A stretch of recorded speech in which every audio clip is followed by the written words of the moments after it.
Good evening, everyone. I know it's been a long day, but I'm sure you'll find this presentation to be something very interesting, something you might not know a lot about. So I'm very pleased to introduce our last speaker of the day, Mr. Jayasimha. He's the Managing Director of Humane Society International India, and he's been a member of the Animal Welfare Board of India, where he suggested amendments for the Prevention of Cruelty to Animals Act, and he's also part of a monitoring committee set up by the High Court of Bombay to control illegal trade of wildlife in India, and has been appointed as an animal welfare officer for the committee to monitor animal welfare laws in Maharashtra. Today he's going to be talking about, as you can see from the presentation, public health impacts of intensive animal agriculture. So without further ado, we'll start the talk. Thanks.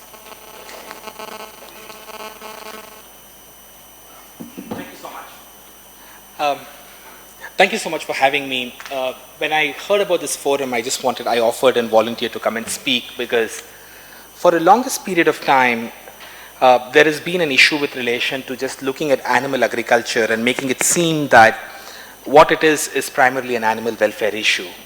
And definitely it is an animal welfare issue, but there is a huge amount of public health, environment, climate change impact of animal agriculture. And if you can bear with me for the next 20-30 minutes, I'm going to kind of take you through what the problem is, what the solution is, and what the roadblock is as well.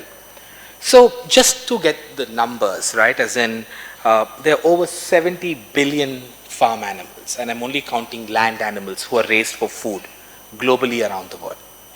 So if you were to just imagine this number itself, it's a huge, huge number. And we're not talking about all wild-caught fish, we're not talking about any aquatic animals, because they would be in tons. Just when you were to think about land animals who are raised for food, there are roughly around 70 billion of them. And every 2 out of 3 of them are kept in factory farms. Because when we think about animal agriculture, the thought that comes to our mind is backyard smallhold farms, right? As in if I were to say somebody is raising a bunch of chickens or somebody is raising pigs, what comes to our mind is like, okay, murgi pal rahe hain bas. And also the same thing with relation to pigs as well, because we see pigs roaming around, or with relation to chickens, we just see them and we're like, okay, this must be something, a fun activity, a family activity. But to the contrast, what's kind of happened is 2/3 of the 70 billion of these animals are confined in factory farms. This is an aerial picture of a pig facility. You'll see this entire thing that you see here is the manure lagoons. There's tens and thousands of animals are housed in these facilities. All the manure and others just come out. Similarly, with relation to this is a typical broiler birds. So chickens are trait selected to become 2. One are called as layer birds and other called as broiler birds. Layer birds are trait selected to lay a lot of eggs. So they stay on farms for roughly a year, year and a half, lay around 220 to 300 eggs a year. Whereas broiler birds are trait selected to put on body weight. So they put on around 2.5 kilos body weight in 45 days. And of course, so this is a typical broiler facility. And you can see that there's a sea of birds, as in you can't even count the number of birds that exist in this. Similarly, with relation to pigs, this is how a typical pig farm looks, and they're kept in gestation crates for their entire life. This is how dairy farm looks nowadays. So gone are the idea where you had like a bunch of pastoralists who were taking these cows out to pastures. You have more intensive dairy farms that are coming in. So this is again an inside shot of an egg-laying hen farm. So this is an egg-laying hen cage. So we call these battery cages because of the alignment of the cages, so they're kept one next to the other. And each of these animals are afforded less than an A4 size sheet of paper space their entire life. 3/4 of an A4 size sheet of paper space. These animals can't stand up straight, turn around, spread their wings, perch, lay egg in a nest box. Nothing that is natural to them. And these are broiler birds. These again birds, as I said before, are trait selected to put on so much body weight that they actually just die when they're 47, 48 days old if you don't slaughter them, because they just put on so much body weight that their hearts can't continue to pump blood for their body weight. But in nature, these animals were part of the ecosystem, right? As in backyard farming, and I was just having a conversation somewhere, is probably one of the best possible way when it comes to just raising anything, because you have cyclic agriculture. You had kitchen waste which people didn't consume. You could throw it into a bunch of hens, they would eat them. You could grow termites, you could grow insects, and with almost no investment at all, you are getting eggs, which no doubt is a nutritional product for people who need to consume them. Similarly, when these animals could dust bathe like every other day to keep their feathers in good condition, their normal resting portions, as you see, is on a perch, and they hide by laying eggs. But what we've kind of converted these animals is from being sentient beings are into these absolute egg producing machines where they just kept one on top of the other. Now, as you see, there is a huge amount of ammonia built in each of these places just because of the number of animals there. Their feathers constantly rub against the cages and their feathers have fallen off, and this is another farm just to see how it is. Similarly with relation to pigs, right, as in we kind of, pigs again in nature are animals who are extremely high ranging, they walk around, but we've converted them and started to keep them in these kind of crates called as gestation crates. So this is how a typical pig farm looks these days, where you see hundreds of animals who are kept. The reason why they're kept in these crates is pigs by tendency lose their pregnancy in the first trimester. So instead of giving them a lot of space, they keep them confined in these crates, so that these animals again in all their life cannot turn around. They have to just be confined in crates like this for their entire pregnancy, and once they give birth to their babies, are moved on to something called as farrowing crates, where they so that they don't by accident trample on their piglets, and in their absolute next cycle they're artificially inseminated and they're moved back to a gestation crate. So a life of a pig, a pregnant breeding pig, is basically between a farrowing crate to a gestation crate and back, and vice versa. Now, even if you didn't care about animals, and probably most people don't, there's a huge environment as well as public health impact of this industry. This is a picture that I took just outside Delhi in Karnal, and you will see the manure overflow. There are roughly, each of these facilities have 50,000 to 60,000 birds, and all of this manure just kind of just overflows.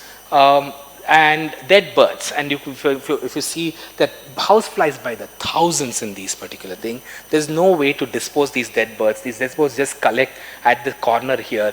In fact, if you see this, there's a dead bird, and if you pay attention to the wall behind, you can figure out the number of house flies that kind of just exist here. So again, when chicks die, there's no disposal mechanism, there's no incinerator, there's no place to bury them. They're just left there and attract a huge amount of insects. And of course, there's a huge amount of odor as well. So when you have all of these animals confined, when you have their manure, then you have feed and dead bodies and insects as well. So you have a huge amount of odor that comes in. And this is a living quarter of the farm worker. So you'll see that his entire life, he's working on this particular farm, and there's a huge amount of manure overflow, and the farm worker just lives on the farm. And you could just imagine the kind of impact that it has on his health. So these are just the manure pile up below. So on top is where the poultry farm is, and below is just manure pile up. And for one whole year, they don't necessarily clear this manure at all, and this manure just piles up for up to 6 to 7 feet. When the birds are culled and before the next batch is put in at around 18 months time is when they kind of take out this entire manure. And this is another picture, and at rainy times all of this kind of just overflows. Needless to say, children of these workers also live on these particular facilities. Some of them work, some of them just play around, they don't go to school. There's a huge amount of modern day slavery that happens in these poultry farms. These guys don't get to consume the eggs themselves at all, even though all their life they're just walking in knee-deep manure, trying to just collect eggs from these facilities. And there's a huge amount of attention that this is getting. For example, this is a paper which was done in Haryana with relation to just morbidity that is caused from housefly infestation. Now, one thing that's interesting is that people kind of underestimate morbidity, and they say, oh well, but people pay a lot of attention to mortality. But when you're really looking at households who are really, really poor, morbidity, especially if the main breadwinner of that particular is morbid, then it actually pushes the family into more debt overall. And there have been some amount of protests that you see here. There's a protest that is happening in a farm in Nuggehalli, and there's a huge amount of antibiotics misuse.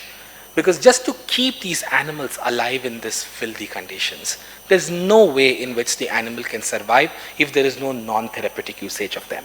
So the non-therapeutic usage of antibiotics has got two portions here. One is just to ensure that the mortality rates of these animals in these absolutely filthy hellholes that we've created for them is low. The other thing, when it's also seen, is that, especially with relation to broilers as well as aquaculture and in pigs, using non-therapeutic antibiotics helps put on body weight.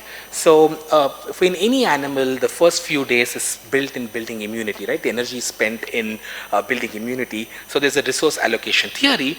But when you start adding antibiotics into these particular animals' feed, and when their feed are laced, and this is non-therapeutic, so it's not like they're given because they're sick, they're just given as part of their feed on a daily basis, they end up putting a lot more body weight, and putting in body weight is considered a good thing because of just, you get optimum feed conversion, that is feed intake to the body weight that each of these animals gain.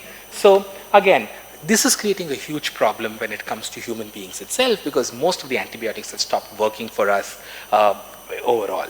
And there's some attention here as to how Indian poultry farms are now superbugs. There has been attention. So the Law Commission of India brought out a report in 2017. They looked into this entire system. They called for reports, they visited multiple places and said that this industry needs to be regulated. There's a whole lot of Sunita Narayan and CSC, all of them have brought in attention towards antibiotics as well. And overall, the Law Commission under Justice A.P. Shah, they heard multiple people, they had a lot of consultation and came up with a wonderful suggestion as to how these poultry farms, be it with relation to broilers or layers, need to be addressed or need to be regulated. And there is a litigation as we speak in the Delhi High Court. But what we've kind of seen is an unbelievable regulatory capture by the industry. The Delhi High Court, so the chronology of this case is, initially we moved the Supreme Court saying that this is what's happening, you got to pay attention. The Supreme Court at that particular point of time said, go to high courts. So we moved multiple high courts. The multiple high courts started to hear this matter, and it was almost becoming difficult for any of us to keep track as to what was happening in different high courts. We went back to the Supreme Court with the transfer petition. The Supreme Court was like, all right, we are going to remand this entire matter to the Delhi High Court and you get the Delhi High Court listen to it. So the Delhi High Court has been hearing this matter for 3 years now. And in each of this hearing, the Supreme Court asked the Government of India to hold a committee, come up with some sorts of consensus. The Delhi High Court has been asking them for at least 3 to 4 consecutive orders to Government of India to do it. But there's just so much capture that has happened where the poultry industry is almost singly invited to come to these meetings. They make it seem that there is no problem at all. And what is being brought out as regulation is just providing these animals 450 square centimeter. That's half of what they get at this particular point of time. And somehow the Government of India thinks that it's all right to do that. Interestingly, the Ministry of Environment and Forest has the administrative control over the subject because of health, environment, pollution, all of it. And the Department of Animal Husbandry and Fisheries, the DADF, is kind of the agency which needs to promote poultry, which is a good thing because our country needs food, there's no doubt on that. But there's just so much capture just between the DADF secretary vetoes out what the environment secretary has to say, and basically now the environment ministry has stopped filing affidavits in this matter and deferring only to the DADF as to how this particular industry. So what we are kind of seeing is kind of encapsulated in this particular cartoon where there's regulatory capture. The industry kind of feeds the information to the regulator, and the regulator only takes that particular information and then draws up guidelines to regulate the industry. And it's not just the Law Commission, even NEERI, they looked into it, they did a huge amount of study, they did water analysis, all of it, and they basically went back and said, the Law Commission report has to be implemented. But overall, the Government of India's stand has been that they don't want to regulate this industry. And all of this is being done in the pretext of food security, saying that we are a country of 1.2 billion people and we need to be feeding, and it's not time for us to think about animal welfare, it isn't time for us to think about all of these environmental concerns. But sadly, intensive animal agriculture doesn't even give food to the people who actually need them. multiple studies that is done in developing world, we've only seen that when a mega farm comes up, smallholders are actually pushed out of them. And even these farms were set up mostly in peri-urban areas, only feed consumers who are in urban places. For example, just the per capita consumption of eggs in this country is 220 to 280 in metro cities and drops down to 10 in rural India, because there is just no buying capacity, and also the cost of eggs are almost twice as more expensive in rural places than it's in urban India, because the economics of scale doesn't work providing these fragile products down. The solution is not to say, oh, we got the world to go vegan. The solution is to kind of see, are we able to decentralize animal agriculture? Are we able to promote and create veterinary systems, veterinary extension system, so people are able to have smaller farms, people have access to food, people who actually need food don't have to necessarily buy them, but have backyard poultry farms. But what's happening is really in converse. There's a documented science that bird flu, avian influenza, all of that is caused by intensive confinement of these animals. But every single time there's an avian influenza, the first bunch of animals to go are the backyard poultry, saying that, oh my God, these animals are flying around, they spread diseases from one place to the other. And that's the sector that has no insurance, that's the sector who has not taken loan from a bank, that's the sector that doesn't get a loan waiver at all, and smallholders are being pushed off. At this particular point of time, regulatory capture seems to be the biggest hurdle in just getting even the basic requirements. The reason why urban India is able to afford really cheap animal source protein is because somebody else is paying. The animals are paying, the people who live around these places are paying. There's a huge amount of asthma in farms around, in people who live in these places. There's a huge manure overflow. These manures are filled with pesticide. There's an antibiotic overdose, and these children who work on these particular farms are paying. And until and unless the regulator stands up and says, we need to get the industry to internalize the cost. We need to get the people who can actually pay to pay for this cost and spend good subsidy money in creating veterinary infrastructure in rural places, so people are able to have their own animals, have the native breed that they're able to breed, maybe feed them kitchen waste, have like a really simple termite pot that they could have, or even make an insects out of, just grow insects, earthworms or whatever, and just feed these animals, and they are a great part of circular agriculture overall. And I think till the government sees that, I think what ends up happening is the animals suffer, human beings suffer, the environment suffer, and what we end up getting is cheap eggs that are super, super, super expensive to many, many, many people around. What you can do, as we speak, the Ministry of Environment and Forest is looking into this particular file. As we speak, the Government of India has been directed by Delhi High Court to bring in a regulation in 6 weeks. The hearing is on April 10th. The High Court, in its own word, has said that you need to ensure that the Law Commission report and the rules that are suggested by Law Commission have to be taken to there. At this particular point of time, Dr. Harshvardhan doesn't seem to be thinking that this is important. All he wants to do is just provide these animals 450 square centimeter space, ensure that there is manure overflow, doesn't want to control anything at all. And what you can necessarily do is write letters to Harshvardhan, maybe lobby up something, maybe if you have contacts within the Ministry of Environment and Forest, you could definitely do. We need to ensure that the poultry industry is out of regulatory capture, and the regulation that we get are at least worth the paper they're printed on. I'm happy to answer any questions you might have.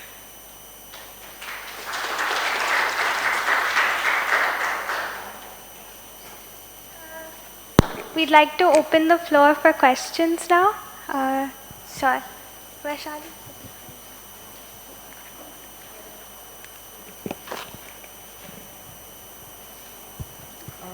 So in US, recently, lot of deals that were signed in food tech space in startups were about creating meat-free products. Mm-hmm.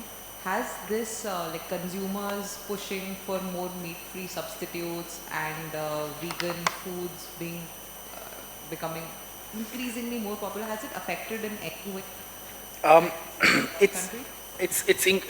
It's becoming increasingly popular, but only in the upwardly mobile or maybe higher income quintile, because the cost of these products are extremely high.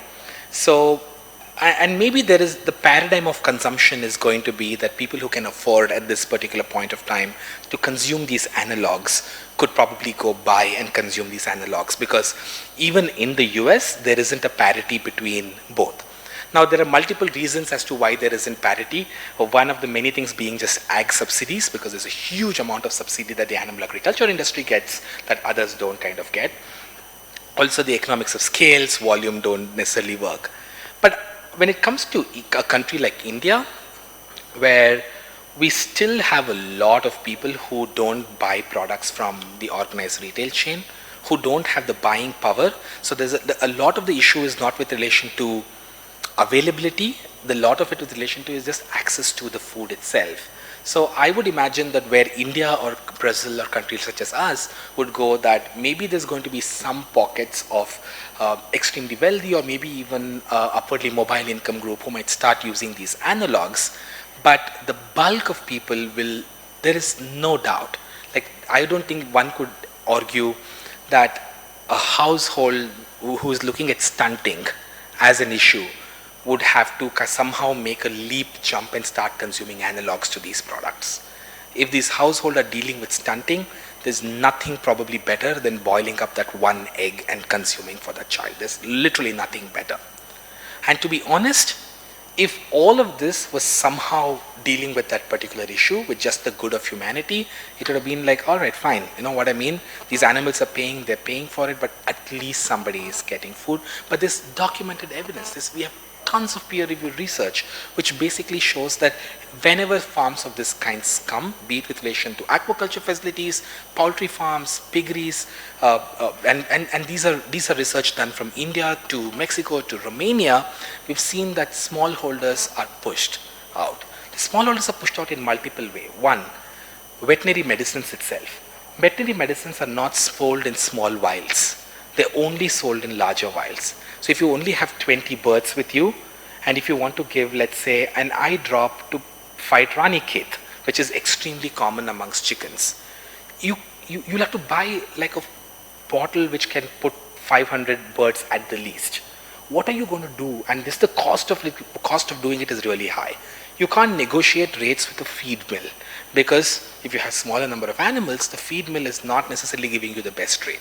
You can't buy soy, corn, everything that's required to feed these animals at a negotiated rate, because again, economics of scale, and again, because you're a small player, you don't have access to market, because like you produce like one crate of eggs. Who really needs it? So what ends up happening is that these guys just go out of the market, and only large scale farms. So the average egg laying hen farm in this country is around 50,000 birds, and it requires a considerable amount of capital to actually set them up. And whereas the smallholders are completely pushed out of the market. So to answer your question, there is definitely going to be a market for maybe the rich to kind of consume the analogs, and we are all in support to that. And I think that's going to be the paradigm of equitable consumption, right? The equitable consumption of reduced consumption of animal source protein, replacing with analogs to higher income quantiles. But the people who are dealing with malnutrition, stunting as an issue at this particular point of time need to get access, and they need to get access by backyard agriculture. They need to get access by saving of common lands, pastoralism, all of this, which kind of feeds the people who need food. But sadly, what the government is doing is completely converse, and giving huge amount of farm subsidies to facilities like this, taking away access to common lands, to pastorals, and culling backyard birds in name of bird flu.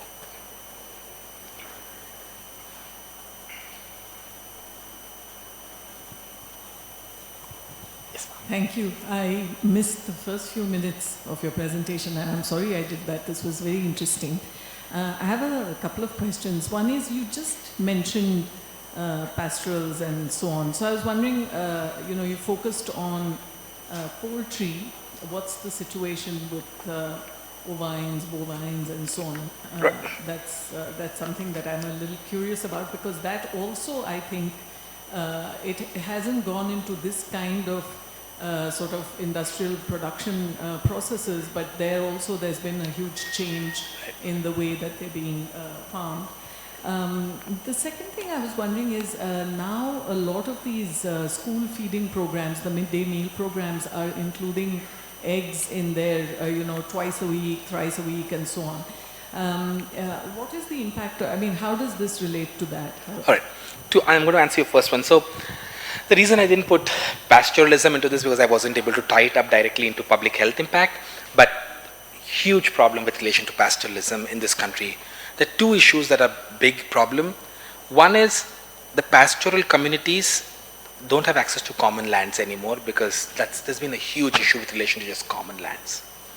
The second has been our entire idea of forest conservation has been to throw people out of forest rather than keeping. So the reason why we are unable to conserve forest is because we've taken away economic value of the forest. And if you take away economic value of anything, nobody wants to conserve it. So if you are a pastoralist, and also the number of crop cycles, so we are pushing more number of crop cycles. So what would earlier happen is that once the chaff is cut, the pastoralist would come into your particular farm. You would give money to the pastoralist to actually settle on the farm. The sheep and goat the small ruminants overall would eat the chaff. They would have the manure would kind of regenerate the particular soil, and then they would move from one place to another, and the agriculture would happen. But now we are pushing people to have multiple crop cycles. So with that, there isn't really that time difference, or nobody is able to wait for them, other than in some semi-arid region that overall happens. So there is a larger issue with relation to just pastoralism that needs to be looked at, and I think there's a larger to do with the Forest Rights Act as well as the access to common lands overall. And definitely there is an issue there. But with relation to cow, and that's kind of becoming pretty weird, right? The government of India and other state governments have now become this romanticized prohibiting cow slaughter, not figuring out that the kind of impact it actually has on the environment and as well as on the farmer. Because you wouldn't ask Adani not to set up an old factory and, in a sense, to set up a new factory, but has to continue feeding his old factory, right? Like the cow has no economic value to this farmer once she stops giving milk. But we somehow bring in these extremely complicated anti-cow slaughter prohibition acts, which make these people to forcefully house these animals. It takes at least 50 rupees of fodder to feed a cow. Every day at the least, and especially if it's a cow which is like a Jersey or an HF cross, they drink a lot of water. You can't just give them chaff. You need to give them proper food. So farmers are kind of either starting to just take these cows, leave them on the highways, and then you have these animals with 20 kilos of plastic in their stomach, and then they get smuggled from one place to the other, somehow reach Bangladesh. God knows what happens there. But that's kind of pushing farmers to move towards buffalo farming. So what you kind of are seeing is, because there isn't a lot of prohibition or protection afforded to water buffaloes, so you're seeing that there is a shift overall from people rearing cows to water buffaloes. But immediately when you start doing water buffaloes, because they're so difficult to kind of handle, they become intensively confined. So you go to a Bombay tabela or a tabela in Goregaon or in Ghazipur or even just outskirts of Bangalore, Hyderabad, these animals basically are tethered in a small chain all their life, because cows are a lot more agile and you can kind of take them out to graze, bring them back, tie them, whereas water buffaloes are a bit of a nightmare to deal with overall. So what kind of is happening is, there is these cow slaughter bans, and the politics around cows are actually a lose for many people. It's lose for the cows, because like that cow is any day wants to be shot dead than live on a street with like 25 kilos of plastic in her stomach, or be dumped in a gaushala with like knee deep of urine and feces. The farmer is losing because this animal is not producing any milk, but he's got this, and the milk cooperatives and the milk producers are not giving any money. They put cess on, I don't know, liquor or someplace in Rajasthan and Bihar, but the way till the cess actually gets collected and then it comes to the collector and the collector has to give it to a gaushala, doesn't happen. There's a lot of pilferage that happens between. And people are moving towards buffalo farming, and buffalo farming comes with a huge, unbelievable amount of suffering because of these animals have to be tethered. So I don't know whether this is the answer to both of this. So And the reason why we focus on poultry is because poultry industry overall is the only industry in the country which are basically controlled by a bunch of corporates. So there's a huge amount of vertical integration. So 7 companies control almost all of chicken meat as well as egg production in the country. So they control the day-old chicks. So what we had feared will happen in the seed sector with Monsanto and others coming in has already happened with animal agriculture when it comes to the chicken sector. Because if you are a poultry farmer and if you want to set up a farm, but there is really no way you can get a day-old chick other than going to Venki, Suguna, Godrej, Agrovet and others. So it's not like you can go to a market and buy. And then once you start buying from them, they start then dictating the feed conversion ratios. And there are a few other interesting facts. The Pragati Gramina Bank did a research which showed that the repayment of poultry loans is lower than agriculture loans in this country because it just doesn't make sense. You know, you just drive through any part of India, you see these sheds and sheds built with no birds in them because the modus operandi of these companies is this. So they go to a particular village, they identify a handful of people and they say, आपको कुछ नहीं करना है, आप बस अपना ज़मीन दे दीजिए, 10% पैसा दीजिए, we will build everything for you and we'll give you a growing fees of 1 rupee or 50 paisa per kilogram of the bird. So this person is damn happy and then see he signs up. So the equipment manufacturers are these guys. They manufacture the feeder, they manufacture the nipple, they manufacture everything. They are also the feed suppliers, they are also the antibiotics and other medicine suppliers. So you're buying from them, paying them the margin for each of those particular products. And you actually start seeing some money because they come after 45 days, pick up, weigh, and they give you your growing fee. Because they're saying, we're giving you all inputs and we are only giving you a growing fee. Great. But then there are 10 other people who look at you and they're like, oh, we want to set it up. And they're like, all right, let's 1, 2, 3, 4, 5, 6, 7, 8, 9, 10. Everybody starts getting.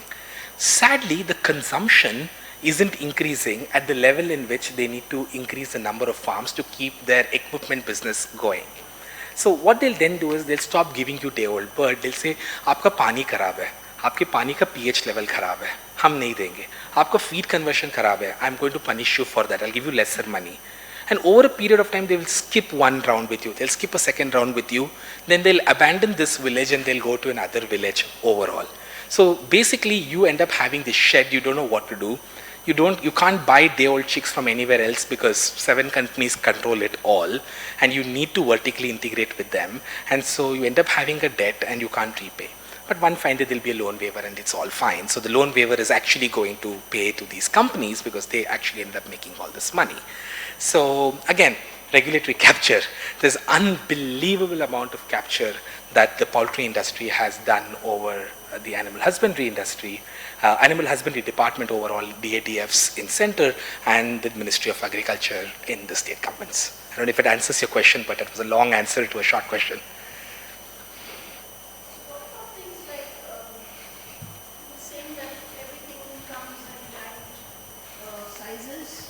So what is the government doing about that? I mean, is there no scheme for smaller, individual-based farming? As in, schemes exist. So our country is full of schemes. There's schemes for everything. But whether the schemes are actually implemented is a bit of a problem. For example, let's look at artificial insemination, which is a big scheme of the government, right? Now, the semens are sent to different places across the length and breadth of this nation. So the scheme exists. Now the problem really is that when that cow or water buffalo is on heat, you got to find that artificial inseminator to actually come and inseminate your cow. But that could be that inseminator's wife's sister's birthday. So not there. And if the person misses one cycle, that means that he now needs to keep this animal alive for one entire month where he's not making any money out of it. Because as much as we might romanticize keeping farmed animals by farmers, but he's looking at it from a money point of view. He needs to feed that animal, give it water on a daily basis, and buy bhusa, buy hindi for that animal. So the schemes exist on paper, but nothing. The veterinary, we say the one thing that can really help in this country for animals is veterinary extension. Then there's nothing probably more than that. And there's absolutely no veterinary extension. So overall, that's the problem, and that's where. So they have. So every block has a veterinary officer. Every block has a veterinary hospital, but that veterinary hospital, the veterinarian is never to be found. And if you're a small farmer, you can't afford to pay for a private veterinarian. So it's like depending purely on the government veterinary system. And that's how, again, the intensive animal agriculture gets advantage, because you have 50,000 birds and you're able to pay the vet to come and look at those animals. That's it. It's as simple as that, because again, the vet is going to charge the same amount to come to you and have a look at a disease outbreak for 50,000 and give a high dose of amoxicillin and go back, and also come to your other farm where you have probably 50 birds and look. So he's going to cost the same. So the cost per bird, when you divide for each of these, becomes so high. So again, small farmers are pushed out of this particular business because veterinary extension becomes super expensive when there are small farms, and the government has amazingly failed in creating veterinary extension for our smallhold farmers. Sorry? No, there are two issues. One is accountability overall as a question itself. Second is that the number of veterinarians in this country also is amazingly low for the population and the cattle head that we have. But again, you could take all the problems that exist in the public funded public health system in this country, for human public health system in country, and magnify it multiple times because the clients can't complain, and that's your veterinary health system.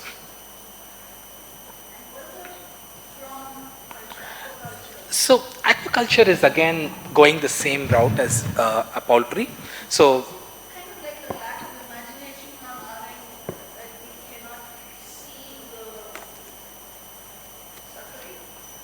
So when it comes to fish, I think that there's a lot of science to say that they suffer. So I don't think the question is with relation to suffering at all. But I don't give a huge amount of value to suffering, because even to species that we know that suffer, it's not that we are super kind to them. So it's not like suddenly knowing that an animal suffers, as in even with human beings itself, we know that they probably feel absolutely the same emotions as we do, but we necessarily are not kind to them. So altruism is kind of overrated in the human species.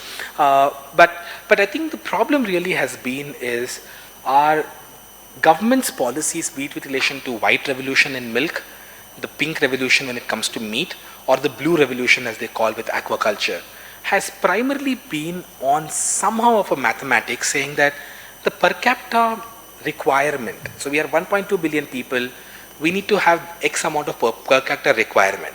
So all they really care is to ensure that you're able to get the per capita availability. Now, just because there is per capita availability, that doesn't necessarily mean that there is per capita accessibility.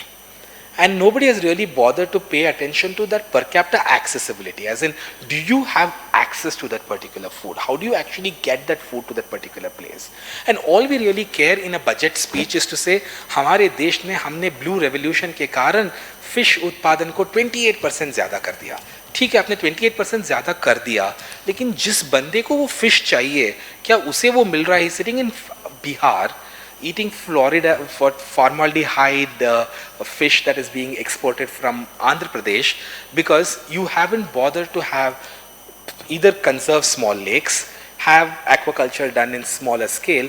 All that can happen is East Godavari, West Godavari, extremely rich fish producers having 10,000 acres of land, creating these artificial water lagoons and growing animals there. And that's the reason. It's a kind of pity that somebody in Bihar is dependent to eat fish that's grown in West Godavari. And if you go to Nagaland or Manipur, all the eggs come from Namakkal. So we've kind of created these production centers with intensification where there's no food security, and these companies controlling them, there is no food sovereignty either. And again, it's to kind of relook into the animal agriculture paradigm. Rather than having intensified animal agriculture, are you able to broad base out and People have access to animal agriculture, and that's how it's always been. Animal agriculture, the first few slides I showed just pictures of backyard. And even to this day, the imagery that comes to our mind when we say animal agriculture is not of these farms. It still is of, just backyard thing. But sadly, that's not how it is being done. And the states of Andhra Pradesh, Tamil Nadu, that is combined Andhra Pradesh, Tamil Nadu, Karnataka, Maharashtra, make 80% of all of India's eggs come from these 4 states. And that's a problem. That's a problem of accessibility for somebody who's in middle of Madhya Pradesh. And similarly with aquaculture as well. Literally, these coastal states have all aquaculture, whereas we've not had, the quality of water itself is not that great in the non-coastal states, so that they're able to even grow aquaculture. Not necessarily, because you have both saltwater as well as freshwater aquaculture. So the saltwater aquaculture, so you have caged farming that happens in the sea, then you have vacrish, which only happens in thing. But then when it comes to freshwater, it can happen anywhere. Yes, sir. So, I've just a couple of questions around how do you capture the imagination of the public around some of this stuff. It's very, very interesting, very new to me, certainly. One, of course, was a detailed question when you mentioned that many high courts cases were filed. I'm wondering what the strategy behind that was. Why were they filed in many high courts? But the second, and for me certainly the more insightful thing would be to know how do you we live in this certain bizarre media age, and how do you get this message out there in a more, how do you create a campaign? Who is, who's the constituency at some level, right. which will be find this emotive. I mean, like you said, altruism is a bit kind of oversold. So how does one do this? And because one of the things clearly is health. I mean, I think if as a consumer I get concerned about the way in which antibiotics are being stuffed into the animals who ultimately I'm going to consume, then that becomes a concern for me in terms of my personal health. Right. And so then that's an entry point for creating some noise around. True. But so I'm just wondering. So I'm going to answer the first question. The reason why we had to go to different high courts was we moved the Supreme Court first. Dattu and Bobde heard the matter, and Justice Dattu was Justice Dattu. He didn't want to entertain any PIL. So he's like, nahi karna hai. So he's like, go to high courts. So we're like, okay, we have to go to high court. So when we decided to go to one high court, but then there was no point doing that because the animal agriculture was spread across different places. So we wanted to kind of get attentions of different courts. So then we were like, all right, so what do we do? So we started off with Hyderabad, because then Andhra Pradesh, Telangana this was the largest egg producing state. So we moved Hyderabad. Then we moved Maharashtra, just because I'm from Bombay bar and it was easy to do matter there. That's all, it's as simple as that. So and also Sharad Pawar and all of them, they are huge egg producers. So we moved Bombay, and then we moved Punjab and Haryana because Karnal, Hisar, so that entire belt has a huge amount of poultry farms. So we moved that. Then we moved Uttar Pradesh because again Noida and places like that. So all of these farms kind of are based in periphery of urban and peri-urban areas. So that's how we kind of had to move Allahabad, Punjab and Chandigarh, that's Punjab and Haryana, Andhra Pradesh and Bombay High Court.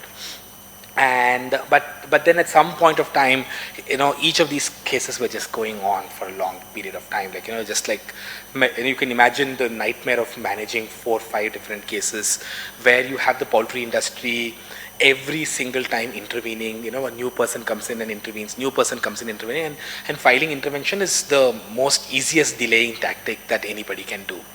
And then we decided to move a transfer petition in the Supreme Court. So we did a transfer petition to the Supreme Court. At that point of time, Justice Chandrachud, and I don't know, Kanvalkar, somebody heard the matter.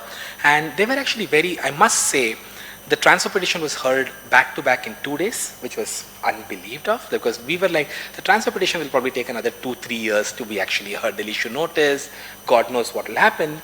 But the transfer petition actually was an amazing transfer petition hearing, which happened in 2 weeks. And in 2 weeks, the court said, transferring to Delhi High Court with the orders that the government has to hold meeting. And that's when the capture started to come in. because now the matter came before Delhi High Court. Justice Mittal started to hear this particular matter, and then again every hearing, and it took us a year to remove all the files from different courts to Delhi High Court. And when the matter came to Delhi High Court, it again became a bit of an issue, because every hearing a new farmers would come in and say, "जी हमारा farm है, हम interested party है, हम वो intervention करना चाहते हैं." So basically we would have that, but finally when Justice Menon took over, he took this matter a bit seriously. He said no more intervention, and then asked the government to start doing thing. So when the government was pushed to the wall to do something, is when the meeting happens between the Secretary Environment and Forest and Secretary DADF. Because till now, the Secretary Environment and Forest has been filing affidavits saying, what's happening to the poultry industry? Absolutely horrible. We got to regulate it. We got to regulate it.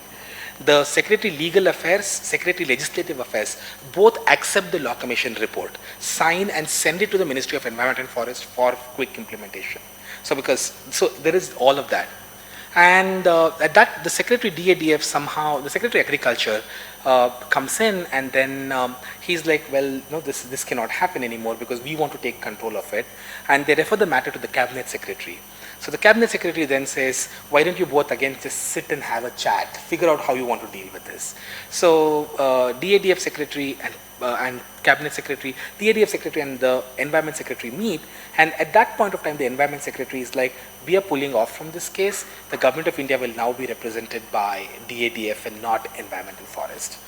And since then, all meetings that DADF has only held with industry and top industry leaders, not single civil society representation into these meetings at all, and that kind of pulls back to my idea of capture. And that kind of leads up to a second question. When it comes to, and we've been mapping consumption patterns overall. So CSC has done an unbelievable amount of work. They keep pushing out these studies, reports on pesticides, on use of antibiotics. And whenever that happens, there is a small dip. But the industry then retaliates with a full-page advertisement saying that it's all safe. So there was a Sania Mirza advertisement in front of Times of India, which we then had to challenge in Advertising Standards Council, and the Advertising Standards Council said that that advertising by the poultry industry was wrong, but the industry didn't care. They didn't even withdraw that advertisement. But people, again, seem to have this really small memory. So they really, when the issue comes up, they want to do it, but then afterwards, they don't necessarily follow up on anything. And hence, it kind of just goes back as to, are we able to become influencers within the sphere of the regulator itself? Because the regulator doesn't seem to care about what people think, what the public health impact is, whether there is antibiotics. He just doesn't seem to care about it at all, because he's completely captured by the industry. And to me, reaching out to public is a great thing. But then 1.2 billion people, does the regulator necessarily care about what the public think? God knows. But the regulator definitely needs to be told, or rather the minister needs to be told that the public cares about it. But I don't know if it answers your question on the public awareness part, but that's it. Sorry for really long answers. Yes.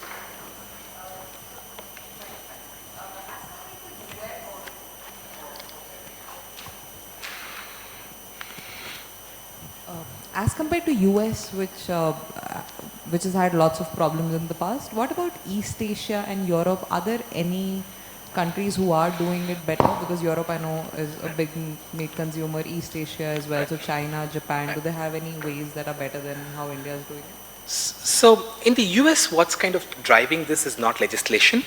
Of course, in the states where ballot measures exist, ballot measures have been won in landslide majority prohibiting these practices. So obviously states like California, they even selling eggs from birds confined in cages is illegal in California as of now.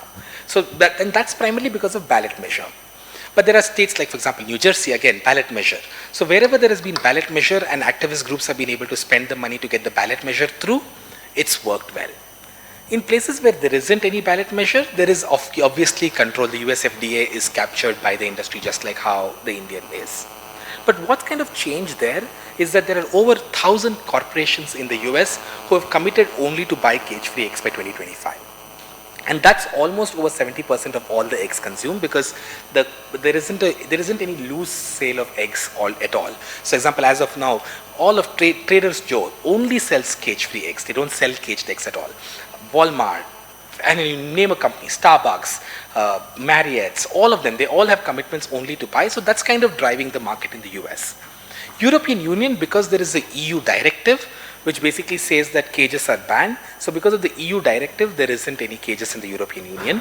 But there again, it's not uniformly implemented. So obviously countries like the Netherlands, Switzerland, all of them, they have no cages. But then if you were to look at the new joinees into the EU 27, be it like Romania and other places, there is an overall problem with relation to implementation of EU directive.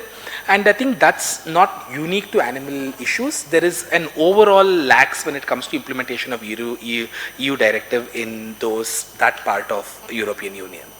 East Asia is pretty interesting.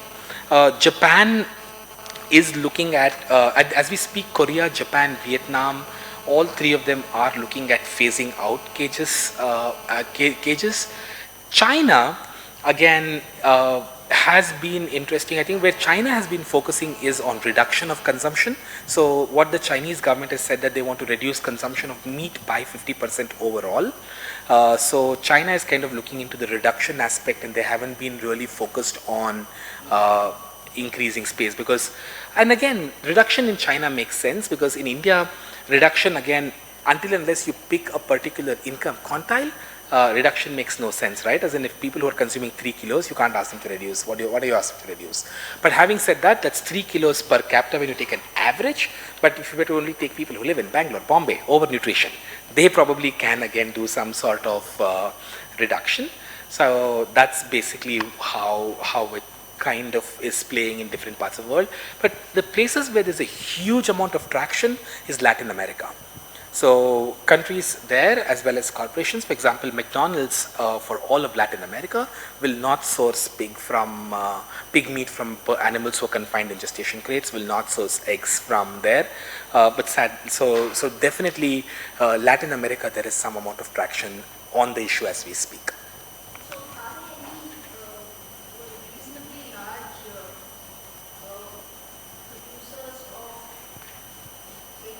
In India? Oh, there are. So even so many of these commitments are global commitments. So the commitment by Unilever, the commitment by Marriott, the commitment by Hyatt, Starbucks, they all are global commitments to phase out cages by 2025. So they're doing it in a phased manner, because 2025 is still a few years away. But the problem why we don't focus a lot on corporates in India is because all of the corporate consumption put together is less than 1% of the market share. Whereas, so even if I'm able to get every single 5-star and every single coffee day and every single Starbucks in this country to only buy cage-free, I wouldn't still move the needle. You know what I mean? So hence, in countries such as India, Vietnam, Thailand, Korea, we kind of want to be looking at legislative changes. Because that's kind of what's going to push the needle. It's not going to be corporate changes like how it's in most of European. But there's definitely visibility that it does come in. But does it shift the needle? I'm not necessarily sure. Yes, ma'am.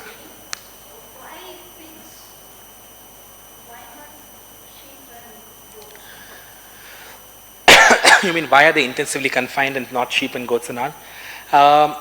Feed conversion. So pigs, there are again few things. Mutton consumption is not, as in people do consume mutton, but only in the subcontinent and few places, so it's not as rampant as it is. But pigs overall, because there is a huge amount of consumption. A lot of pig confinement does not happen in India, but there was one farm that was set up in Ludhiana, a gestation crate facility, which we shut down through a litigation. But sheep and goat, we are seeing some sort of intensification that's happening as we speak. But the problem really is that at this particular point of time, majority of sheep and goat farming is zero input farming almost. because all you really are is like, you have the kidding in your place, then you basically take these animals to graze into the common lands, they eat, they come back, and just going out of NALSAR, you see like tens and thousands of like goats, just in this area itself, and they just graze everywhere. So there isn't a feeding that is done. The minute you start doing supplementary feeding is when the expenses start coming in, and then it becomes more expensive, and the elasticity of these products is such that you cannot necessarily economically sustain them through external feeding. So there have been certain economic reasons why it is not. But what we kind of project is that if the access to common lands continue to curtail the way that they are, my bet would be in another 8 to 10 years, sheep and goat farming would be highly intensified as poultry farming is today.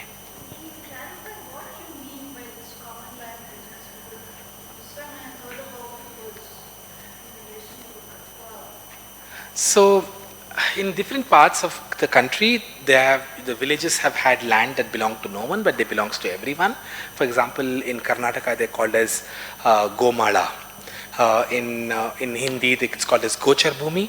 So, yeah. So the different parts, so different land laws deal with them in a different way. So these are lands which people can use for grazing. And people have had access to them for a long period of time, so the title is not necessarily, I think every state has its own different way. I think in some places the Gram Panchayat holds the title, in some places the forest department holds the title. There is not a uniformity on that. So that's the land in which the pastoralists would typically go to graze their animals.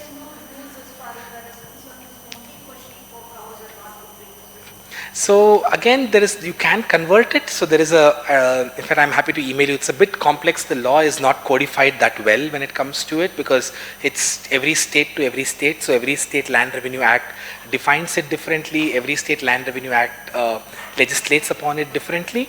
But what you're kind of starting to see is that a lot of them, especially with relation to with Manrega coming in, so they use some of these common lands to do watershed projects. They also use common lands for building a school, building this, because now with Manrega you need to keep people doing something.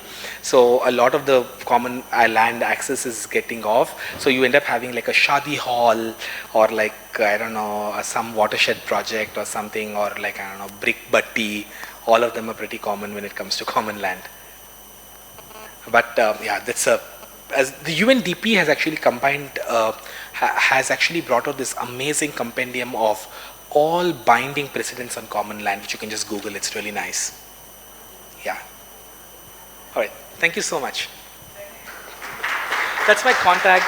If any one of you want to, reach out, help write letters to Harshvardhan, asking him to get out of the capture, reach out to me. We can send you dossiers of information.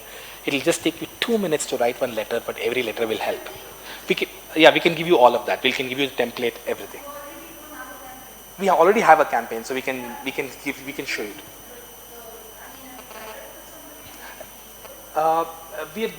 We're not doing the change.org type, because I don't think it necessarily works.